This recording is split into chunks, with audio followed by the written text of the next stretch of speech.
Right, Celtic fans, let's talk about that 2-0 win over Sporting in Portugal. Because honestly, that wasn't just another preseason kickabout. That was a proper statement.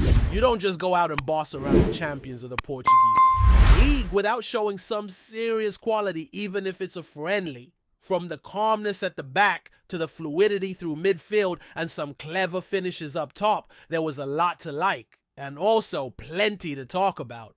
Brendan Rodgers clearly left that pitch buzzing, and you can see why.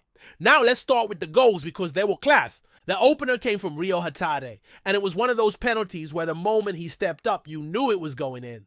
Calm, composed, clinical. And then the second, that was the kind of counterattack you clip up and watch over and over. Again, Johnny Kenny involved beautiful transition through the middle and Luke McEwan finishing it off like he's been scoring those his whole life. Honestly, it had a little messy vibe to it. Now let's not get carried away. But the composure, he showed there was something else. But the moment that might have said the most about where this squad's mentality is right now didn't come from a goal. It came when Dazen Maida came off as a sub and just started doing press-ups at the side of the pitch. I mean, who does? That's 70 minutes of sprinting, pressing, grafting, and instead of grabbing a drink and watching the rest of the match, he drops down and starts knocking out press-ups. That's Maida for you, an absolute machine. And it just shows the kind of professionalism and hunger that's running through the team right now.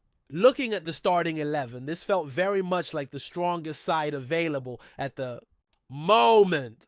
Kasper Schmeichel in goals, a back four of Ralston, Dane Murray, Scales, and Tierney. In midfield, you had McGregor holding with Negron and Hatate ahead of him. Forrest on the right, Maida on the left, and Ida through the middle. It's early. Doors in preseason, but that midfield trio in particular, McGregor, Negron, and Hatate, looked like they've been playing together for years. The understanding, the movement, the technical quality, it was all there. And it's worth pausing for a second on Benjamin Negron. I know there was a lot of noise around his signing. Some fans unsure, some wondering if he'd even break into the team. But from what we've seen so far, he looks like the real deal. He settled quickly, took control in the middle of the park, and linked up superbly with both Hatate and McGregor. And that's massive because as we saw last season, when Hatate isn't on the pitch, that midfield can look a little flat. But Negron's presence means we've got someone who can keep the tempo high press effectively and also pick a pass. It gives us real options whether Hatate's starting or not. Speaking of Hatate, he looks sharp. There's been all sorts of speculation about his future and whether he might be off before the window shuts, but from the way he's playing and the way he's talking, he seems locked in. In that game, he was pushing a bit higher at times, almost playing alongside Ada when we didn't have the ball, which is interesting. Rodgers might be tinkering with his role a bit, but either way, he's making a difference. His ability to press, win the ball, and then drive forward with intent is just unmatched in our squad right now. Now, Ada. Let's just be honest about it. He's a bit of a conundrum. One week he looks like he's about to have a breakout season. The next he's fluffing chances and looking a bit lost. Against Sporting, he had a couple of golden opportunities and just couldn't take them. There was that one chance from Maida's. Cut back, perfectly weighted ball from Negron to release Maida, perfect delivery into the box. And Ida just couldn't sort his feet out. Then another where Tierney fired in a cross and again Ada just couldn't convert. These are the kind of chances you can't afford to miss in Europe. They're the difference between going through and going out. And that's not even getting into his link-up play, which was pretty poor on the night. One moment really stood out. We'd played through Sporting's press beautifully, got it into Ida's feet, and he just lost it with a heavy touch. That kind of thing kills your momentum, especially when the rest of the team is zipping it around nicely. Brendan Rodgers didn't hide his feelings either after the match. He said Ada needs to come alive. And he's absolutely right. You can't be passive at this level. You got to anticipate, move, demand the ball, and then do something with it. He's got goals in him, but the overall performance just wasn't there. Now let's talk about Dane Murray. What a performance from the young lad. He looked like he's been in the first team for years. Big presence, calm under pressure, and solid on the ball. There was one crunching tackle in the first half. That got a big cheer from the fans, and rightly so. He's filled out physically, he's composed, and it's honestly exciting to think about his potential.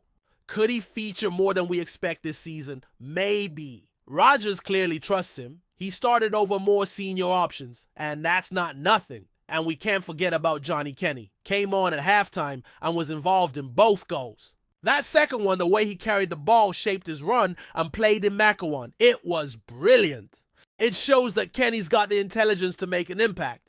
He's not just running about, he's thinking, reading the game, and making the right choices. Whether he's high up the pecking order remains to be seen, but in terms of effort and execution, that was the best we've seen from him so far.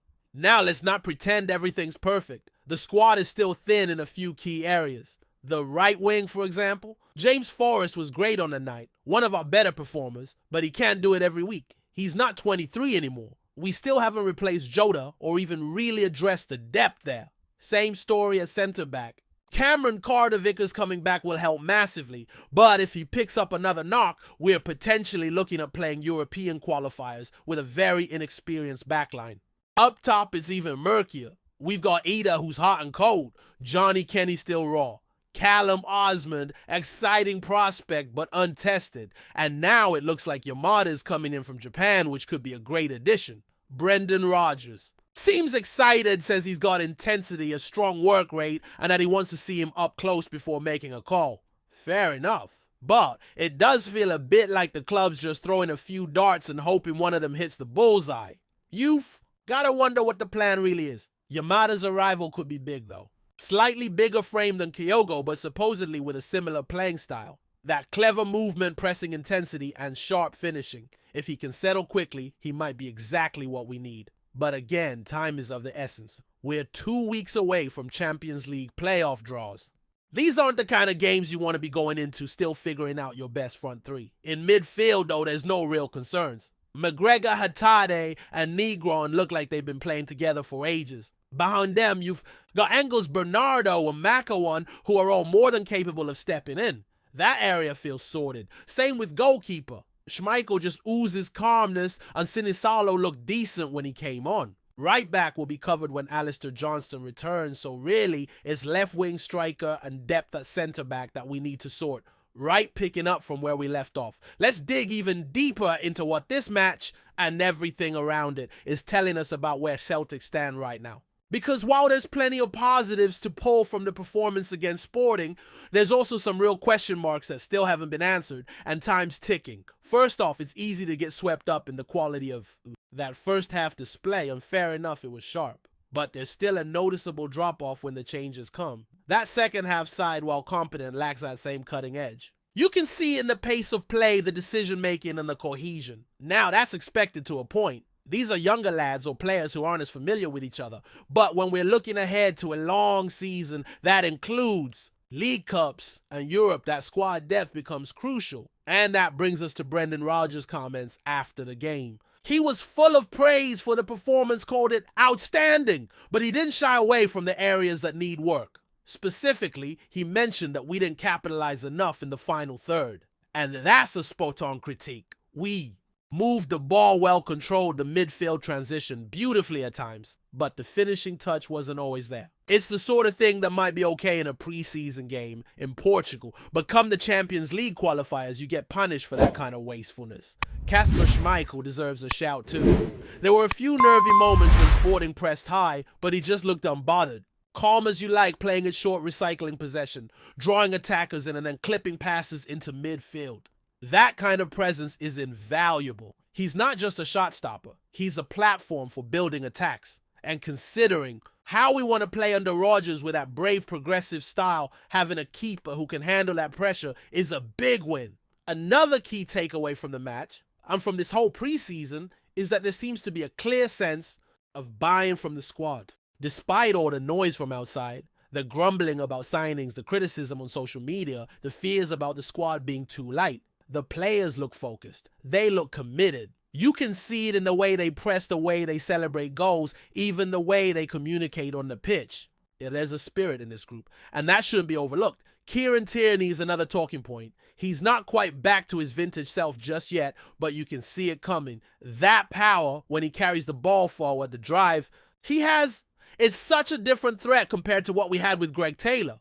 Taylor was a tidy player, passed it well, kept things moving. But Tierney, he grabs the game by the scruff of the neck. He commits defenders, draws fouls, opens space. Give him a couple more weeks of match fitness and he'll be causing havoc, especially in Europe. As for Marco Tilio, it's a tough one. You want to see an Aussie doing well at Celtic. It always brings a bit of buzz. But right now, he just doesn't look like a player that's going to force his way into Rodgers' plans. He's shown flashes of quality, but at this level, flashes aren't enough. That moment where he broke forward but didn't square it to Kenny, that's the kind of thing that gets you dropped. Not because of malice or poor attitude, but because those are the small margins that matter. A pass there, and it's a clear goal. Instead, he tries to go himself, and the chance fizzles out. You don't get too many of those at Celtic. Still, a lone move might be the best thing for him. Send him to Hibs or another SPFL side, let him get a proper run of games, see if he can find his rhythm. Because the raw talent's there. It's just a question of whether he can raise his level to match the demands of a club like Celtic. The door might not be closed, but it's definitely swinging on his hinges. One player who did take his chance, though, was Luke McAwan. That goal he scored was pure class. The timing of the run, the composure, the finish, it all looked effortless. And yet it's those exact moments where so many players freeze or misstep. He didn't. He looked like he belonged. And that's encouraging because we're going to need players like him stepping up when the fixtures start piling up. If he can keep that up, he might just force his way into the conversation for regular minutes this season. There's also been plenty of chat around the striker situation more broadly. We know the club's working on bringing in Yamada, and Rodgers confirmed that he's coming in for a medical and to be assessed. He sounds like a player with bags of energy, a solid work rate, and a physical profile that might give us something different in the front line. The hope is that he can hit the ground running and add to our options up top. But let's be honest, it's starting to feel like the club is signing forwards on the hope that at least one of them turns out to be proper number 9. You've got Ida, who, as we've said, is inconsistent. Johnny Kenny, who had a good night but still has a lot to prove. Callum Osmond, a raw talent. And now Yamada coming in. That's 4 strikers, none of them fully convincing as a nailed-on starter. There's even talk that another striker might be on the way. It's a bit of a scattergun approach. And while competition for places is healthy, you don't want to be throwing players at a problem and hoping it sorts itself. And with no sign of a return for Odson Edouard, Rodgers said he's not even on the radar. The club really needs to land a proven finisher, someone with that calmness in the box, that presence, that bit of swagger. Otherwise, we're going into crucial European qualifiers with a bunch of question marks leading the line. Elsewhere in the squad, there's more movement. Lewis Palmer's likely to go out on loan. Yang has interest from elsewhere, but might stay. And Hyokyu Kwon is basically on his way out. It's a bit of a reset in those wide areas, and that brings its own challenges. Forrest is still capable, but he can't carry that flank alone. Yang is promising, but still inconsistent. Without Palmer and Jota, the creative burden shifts a lot, and unless we bring in more quality in those areas, it's going to be harder to stretch teams and break them down. The defense is in a similar boat. With Cameron Carter-Vickers and Alistair Johnston out, there's a lot of pressure on the younger defenders to step up. Dane Murray's been brilliant, and he's probably earned more minutes, but you don't want to be relying on him for big European ties just yet. There's talk of needing another centre-back, and that feels right. Trusty Scales, they're all decent options, but it's about building partnerships and consistency, and right now it's a bit of a shuffle back there. Brendan's clearly thinking about the bigger picture, though. You can hear it in his interviews. He knows what's missing, and he's not shying away from it. He's spoken about wanting both players for now and players for development. That's always a tough balance, especially when fans are demanding signings and the pressure is on to qualify for the Champions League. But you get the sense he's not interested in just throwing money around. He wants players who fit the system and the mentality of the club. All that said, there's a sense that things are starting to come together. The football is cleaner. The midfield looks balanced. The players seem bought in. And the manager, despite all the criticism, seems focused and calm. It's not perfect, far from it, but there's a foundation there. And now we're heading back to Celtic Park to face Newcastle United in what should be another big test. Not just in terms of the quality of the opponent, but in terms of atmosphere. 10,000 Geordies are making the trip. That's a serious traveling support. And given that a lot of Celtic fans are opting out of attending due to frustration, with the club taking this match off the season ticket, it might be a bit of a strange environment. But even if the crowd isn't massive, the game still matters. It's a proper test against the Premier League side, and it'll give us a better idea of where we really stand heading into the competitive fixtures. One last thing before we wrap this up, the Champions League qualifiers are coming fast. The first rounds are already underway, and while there haven't been any major shocks, the field is narrowing. We're only a couple of weeks away from the playoff draw, and that's when it gets real. This is the moment the club needs to be bold. Bring in the striker, bring in the winger, add that center back. Get the deals done now, not at the last minute. Because these qualifiers are always tight, always nervy, and always hinge on one or two key moments. You can't afford to go into them half-cooked. There's a lot of work still to do. But there's also a lot to be excited about. The midfield's flying, the young players are stepping up. Tierney's getting fitter, Rodgers has a vision, and it's starting to show. Now the club just needs to match that on the recruitment side. Because if we get that right, there's no reason why this Celtic team can't go on and do something special this season. Before we proceed, subscribe to our channel and enable notifications to receive all exclusive news about Celtic FC. Don't miss any details about your favorite team. It's extremely important for Celtic FC fans. Word's been swirling through the cobbled lanes of Glasgow and echoing from Naples to the East End. Gennaro Ambrosino, Napoli's young striking prospect, could soon be donning the green and white hoops. Aye, you heard it right. Sources close. To the Italian club hinted a green light for a loan move, with the lad packing his bags and heading north to Celtic Park. While there's been no official word from either club, chatter's heating up that the 20-year-old forward is en route to Glasgow as early as this week to finalize terms. And with pre-season in full swing, Brendan Rodgers could be looking to inject fresh legs and flair up front. And Ambrosino might just be the turbo boost Celtic need. Now, let's not get ahead of ourselves. Deals can change faster than a Scottish summer. But this one's got folk talking. The Italian youth international's been on the radar for a wee while, with his name whispered in coaching circles and on fan forums alike. Known for his pace, technical touch, and sharp eye for goal, Ambrosino's time in Napoli's youth ranks has turned a few heads, despite limited senior opportunities. Loan deals like this aren't new to Celtic.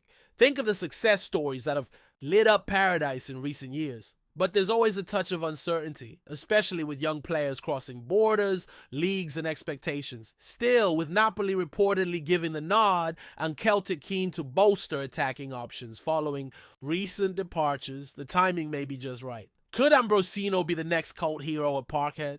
Will the curvasuit lad thrive under the bright lights of paradise? Or is this just another rumor floating on the summer wind? One thing's for sure, the boys are stirring, and so is the market. Keep your ear to the ground, Celts. Something's brewing. Hello, fan. Don't forget to like and subscribe to the channel, as it means a lot to Celtic FC. Also, share your opinion about the news in the comments below. See you in the next video.